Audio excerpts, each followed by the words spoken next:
Plastic bottles, you either love them or hate them. No in between. We all know what plastic bottles are. I mean, it's pretty obvious. A bottle that's plastic. You find these all over the streets, littered on the ground, in the water, or somehow, some way, on top of a tree. I don't know how or why. Wow. Plastic bottles are one of the most important and unique inventions of the ages, revolutionizing the way we transport water and other fluids. But it came with many drawbacks, such as dead turtles. Never mind, I take that back. Either way, the plastic bottle has many pros, such as ease of transport and the aforementioned dead turtles, but something a little less known is the cons, as they're kept secret by the Big Five to keep you hooked on the plastic bottle and to fill their pockets. So join me, my friends, as we uncover the dark history of the plastic bottle.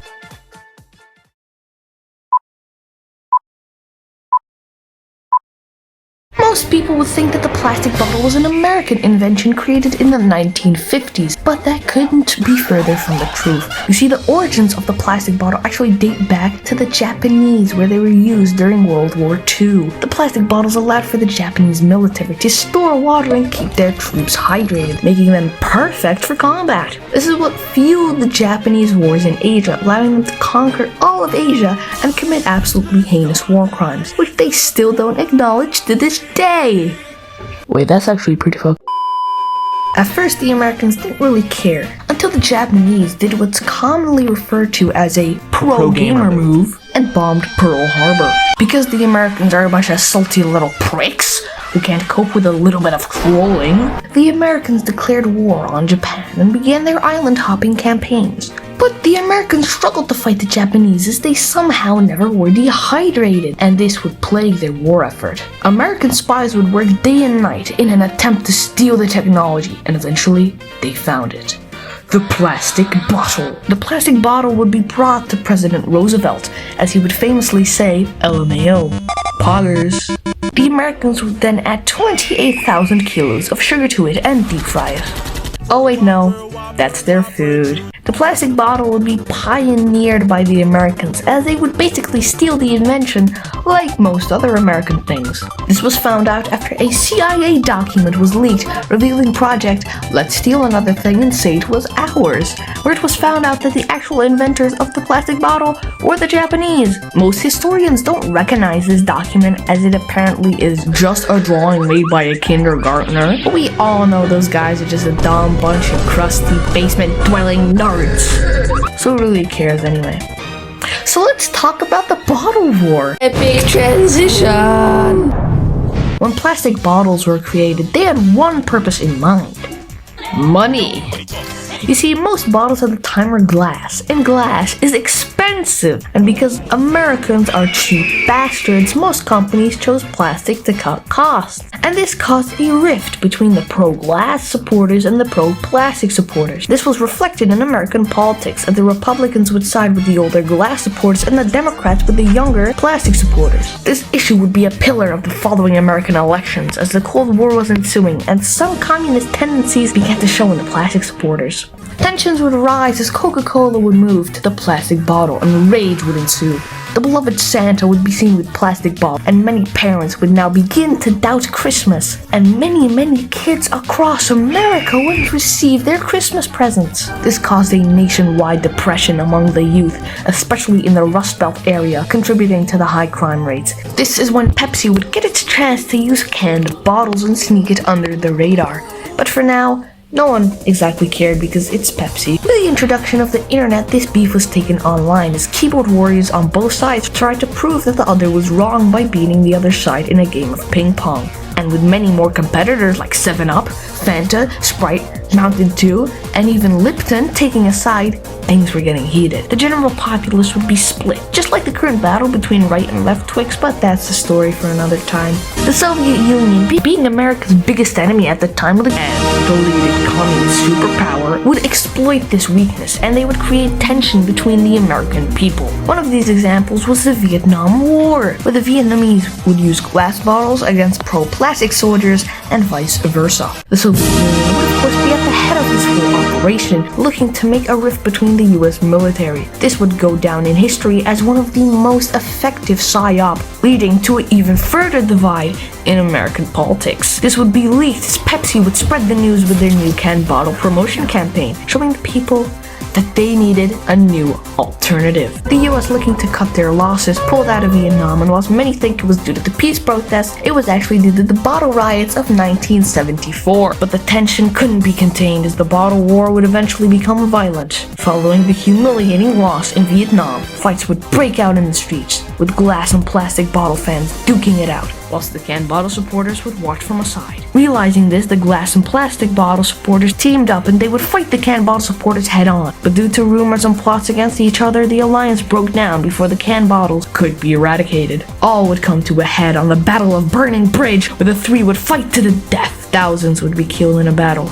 and the fate of humanity would be decided by the happenings that day. The canned bottle seemed to be winning, and all hope was lost for the glass and plastic bottle supporters until a horde would ride down from the hill with torches in their hand, charging at the bridge. People would look on to see the Capri Sun coalition charging down in a historic moment of epicness, changing the course of history for all to come. The can supporters would be trampled by the Capri horses, and the bridge would be burnt to a crisp, solidifying the Capri victory. The rest of the remaining bottles would be decimated, and the battle would be declared a Capri Sun victory. But due to their low numbers, they could sadly not keep their hegemony over the bottles. And with due time, the other bottles would pop back up. To avoid another war, the Treaty of Capri-Concu was signed and a war would be avoided. But in my personal opinion, this was a mistake, as this was the perfect time to decimate the plastic bottles. But sadly, they live on. So today, I'm going to make my stance on why plastic bottles suck.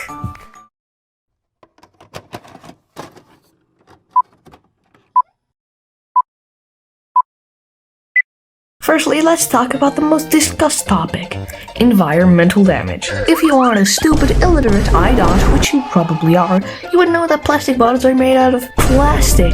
Wow! You're probably saying behind your computer screen, but there's more. You see, plastic is bad for the environment, and it usually ends up in nature, and it takes a long time to degrade. Whilst you may not believe me, historians point to the Japanese warships, which contained plastic, and after they were sunk in the Battle of Midway, some of the plastic on the boats never degraded, meaning that they're still there and 100 years old. Now you may be thinking, well, that isn't that bad, at least the plastic isn't inside of us.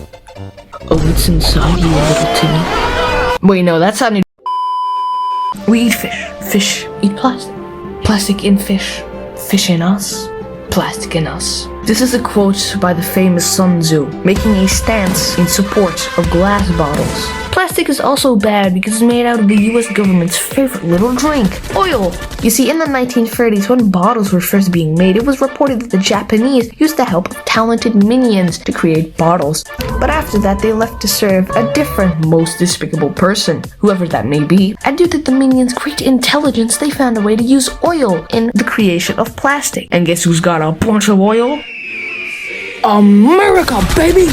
And as most of you may know, oil isn't that good for the climate due to a little thing called CO2. Apparently it destroys the ozone layer, but we all know that doesn't exist because the earth is flat. Like, come on. What? Why are you looking at me like... Plastic bottles are also bad for another reason, being their horrid taste. You see, drinking from a plastic bottle causes humans to also drink some of the plastic which is falling off from the bottle. This causes cancer, infertility, obesity, oxidative effects, neurotoxic damage, endocrine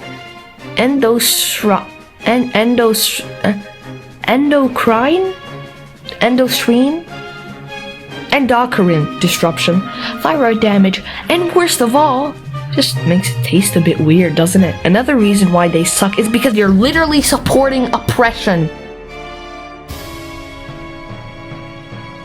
The Big Five is a group of companies whose name shall not be named for the safety of the creator, watcher, user, or listener.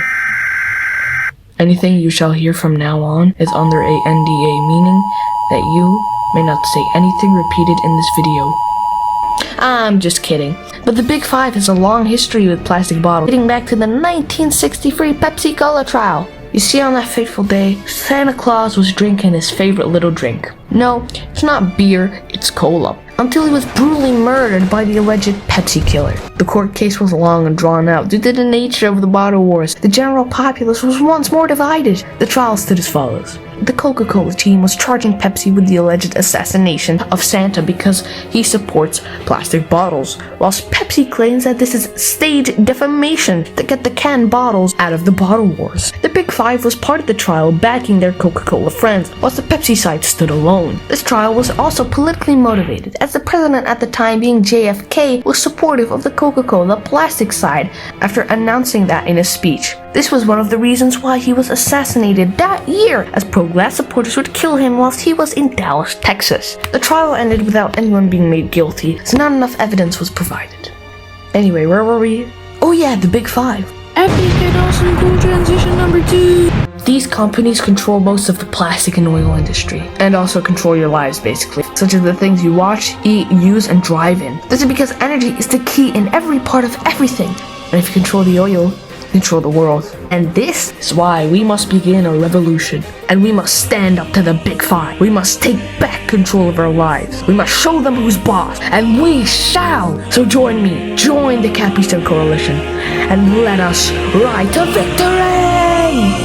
Anyway, now that I've ticked starting a revolution off my list, let's finish this video off, shall we? So, little Timmy, what have you learned today?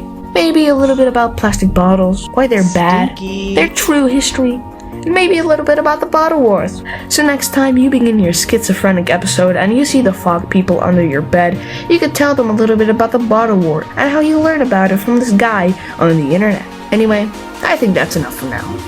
Remember to always stay hydrated, drink your Capri Sun, and I'll see you on the flip side.